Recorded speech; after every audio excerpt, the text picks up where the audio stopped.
everyone. Today, we are going to witness the debate about the revival of death penalty in the Philippines. The Bennett group is divided into two factions, the Eurydice or negating side and the Persephone or the affirmative side. The affirmative side believes that the death penalty should be revived in the country, and contrary to that is the negating side, which strongly argue that the revival of the death penalty should not be implemented. Now, I give my stand with our debate moderator, Ms. Zaira May Lao. The call will come to order. I give a present welcome to the second round of our debate battle. The topic being debated today is revival of the death penalty here in the Philippines.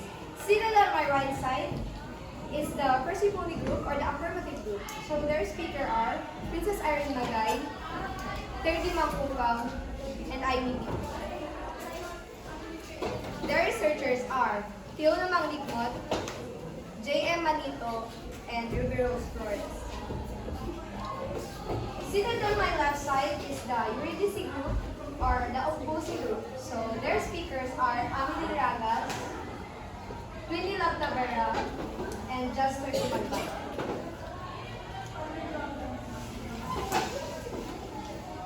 Their researchers are Joanna Ibanez, Jedra Parangue, and then Zintan.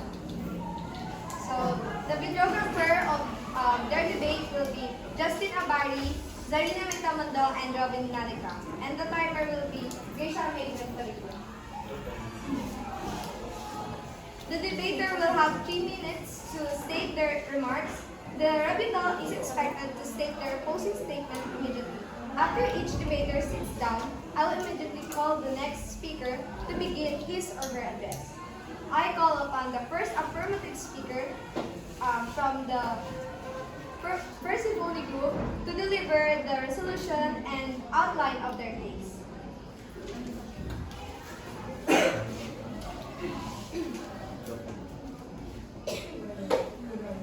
Good morning, everyone. So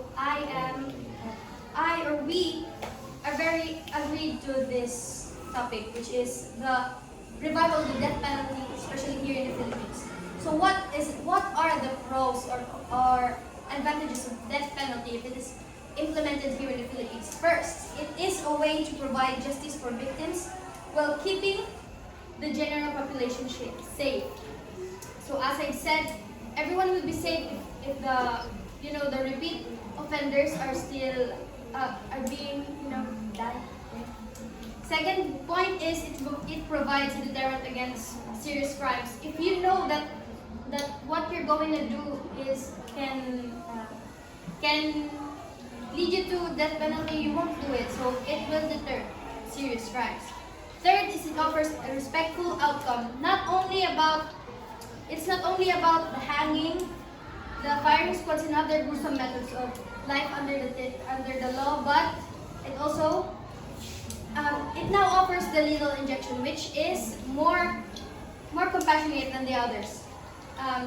Fourth, it maintains prison population at manageable levels. So especially here in the New Bilibid prison, in a cell there are almost 40 prisoners in there that it can actually accommodate only 20 people. So if that death penalty is being implemented here, it maintains prison populations at manageable level. So fifth is it offers society an appropriate consequence for violent behavior. And number six, it eliminates sympathetic reactions to criminal charge with the capital crime. So what is a capital crime? Capital crime are such as rape and murder. No one wants to be murdered. No one wants to be raped. So if you do not want that, then agree to this. So 7, it stops the threat of an escape that alternative sentences would create. So it doesn't need to be carried out with brutality. As I've said earlier, the lethal injection exists and it's more compassionate than the other ones. And that's all. Okay, thank you for that speech. Next, let us proceed to the first speaker of the opposing team, which is the Eurydice group. morning to everyone. We, our group, we contradict to her statement that using death penalty for human life for justice. Now, we all know that death penalty is not the first time that happened in our society. Way back 1993, our President Ramos declared that death penalty law, and it was abolished last 2006 by Arroyo. After the death penalty, we all know that what are the punishments of that, like Celia Electrica, the hanging, the execution, the lethal injection. Now we still can see that in our surroundings there are still murderers, there are still crimes and happenings. That means that if there are still crime cases, people aren't scared or they're not threatened with the death penalty. Where in fact maybe it is a favor to other people because maybe they thought they want to die. And death penalty, according to research, has no credible evidence to deter crime. In death penalty, there are a lot of people, especially innocent people, they're included to receive the punishment, even if they didn't do things that can cause them to get killed. Much more worse in our historical time, both family of the suspect and the family of the accused will also be affected. Good thing in our present time, punishment are given individually. Now, the last point of for opposing the death penalty is that it violates the most fundamental human right, which is the right to life. It is the ultimate cruel, inhuman, and degrading punishment. Thank you for that wonderful speech, Ms. Ragas. Next, let us proceed to the second speaker of the affirmative group, which is third. So I should say this first. So a good day to all of you. So that's a wonderful speech, Ms. Ragas. But I should say that in our religion part is that penalty acceptable to God? So maybe some of you or most of you will say no because He is God. But actually, on Deuteronomy 19:11 to 12, it has stated that, "But if a man hated his fellow man, and he was waiting to attack him, and he fatally wounded him, and he died, and the man has fled to one of these cities, the elders of his city should then summon him from there, and deliver him into the hand of the avenger of blood, and he must die." Based on this, we know that God, His principle, is favorable in that penalty. Another thing, on Exodus 21:23 to 25, it has stated, "But if a fatality does occur, then you must give life for life, eye for eye, tooth for tooth, hand for hand, foot for foot, burn for burn, wound for wound, blow for blow." What does this mean? It means that if I cut your hand, you should cut mine. And if I burn your skin, you should burn my skin. If I kill somebody, then somebody should kill me too. So, is God's principle a little bit harsh? Or does God cares about life? Does God cares about us? Actually, according to 1 Peter 5:6 to 7, "Humble yourselves, therefore, under the mighty hand of God, so that He may exalt you in due time, while you throw all your anxiety on Him, because He cares for you." No, this is not a harsh principle. In fact, life is God's gift to us.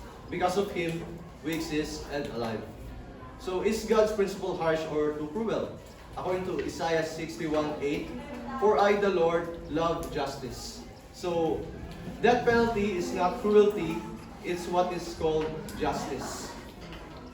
Actually, on July 23, 2019, Manny Pacquiao, a well-known religious person and a respected senator, believes that the prohibition of capital punishment will serve as a lesson to drug traffickers.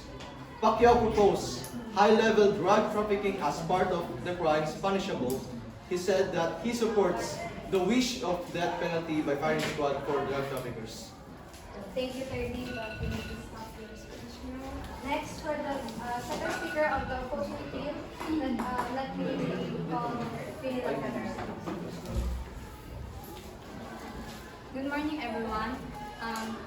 Thank you for that. I respect you for that opinion, but again, I will say that it is not right to use a human life for justice.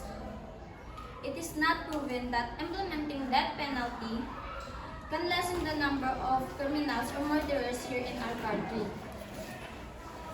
The Social Weather Station conducted a survey last August 2019, and the results shows that 80% of 2,000 respondents that are interviewed one-on-one are in favor of life imprisonment than death penalty. Why?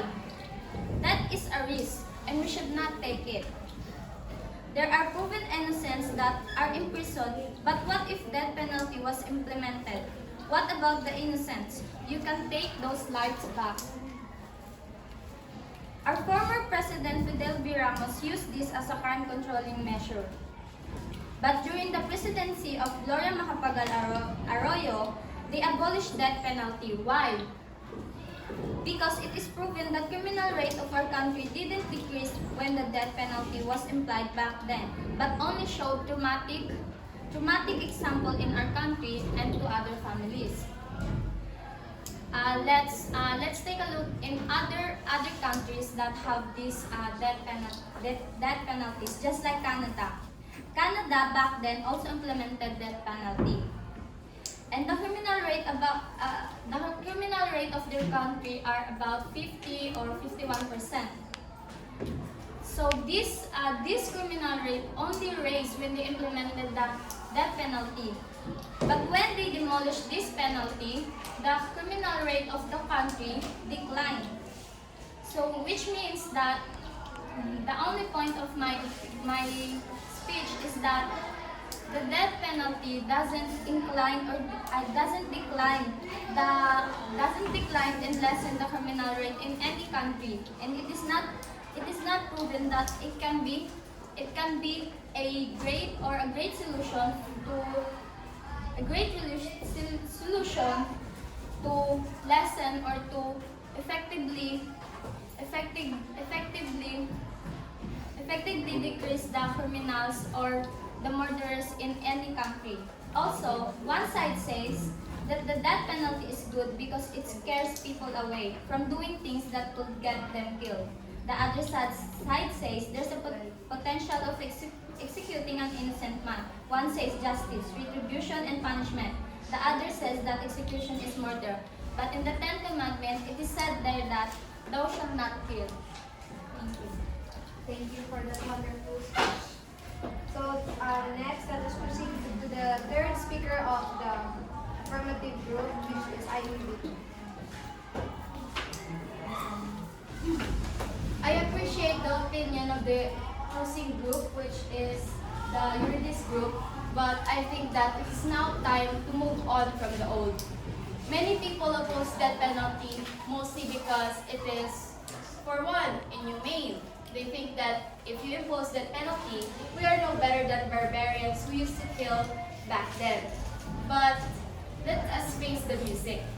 Whether there is death penalty or not, crime rates will still rise, and crime rates will continue to rise in the future. If we impose death penalty, we can control and we can improve the prisoner's life. Also, Canada has imposed death penalty before, as was said, but it is also found out that the crime rates in Canada have gone down more than half in 2008 when the death penalty was imposed. So, death penalty is a very serious matter because it not only involves a family, a person, but it involves the whole country, every single life, old and new. Death penalty is a controversial topic, but we firmly believe that death penalty should be revived. Death penalty should be included in our laws. Why? Well, as we said before, that it deters criminals from committing very serious crimes. If you know that you have a chance of being caught and you have the chance of being served death penalty, why would you commit the more serious crimes? Also, it is quick, painless, and humane. We have emphasized on the euthanasia, on the lethal injection. There is no evidence of inhumane death penalty because every single country, every government cares for their citizens, even the criminals. It doesn't mean that if you are served death penalty, you have no chance to get out of it. The legal country, the legal system will always give you a chance to fight for a lighter punishment. There is no way that someone cannot be excluded from death penalty if their crimes are not that worse. So we support death penalty not only because of influential figures supporting it. For example, like we said before, Manny Pacquiao believed in it in July 23, 2019. Also, Duterte imposed it. And we believe that it should be imposed. Not only because it is better for the country, but it is better for all of us. Thank you for stating your point, Amy. So now let us proceed to the third speaker of the Eurydice group, with which is Mr.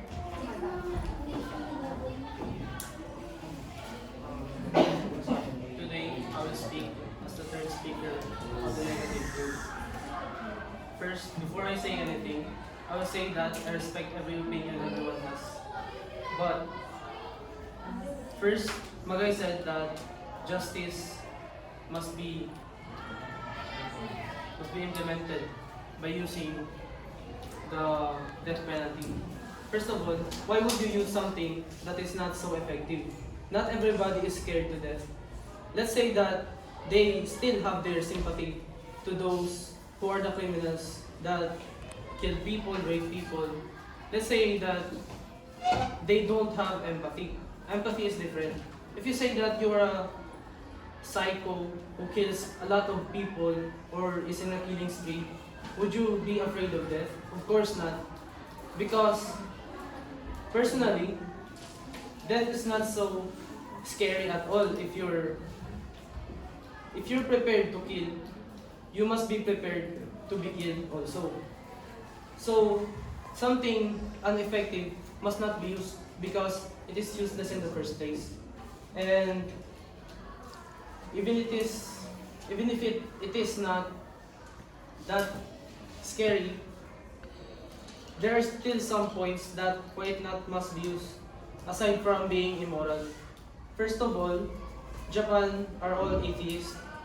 Not everybody to them are atheists, but majority of them are atheists, about 70%.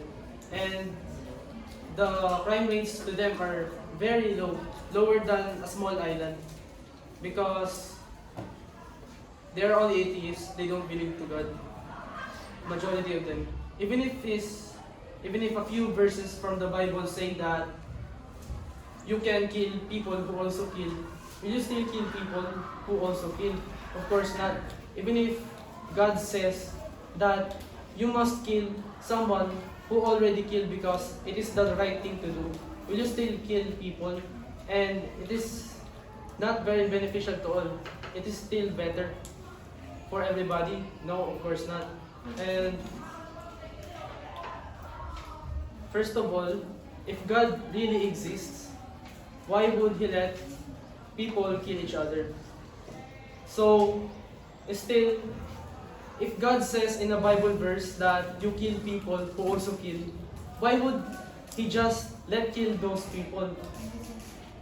Just kill those people if you're really God. So, if you are really a God, don't let other people kill themselves. Kill them yourself. That's all. So thank you for that speech, Jester.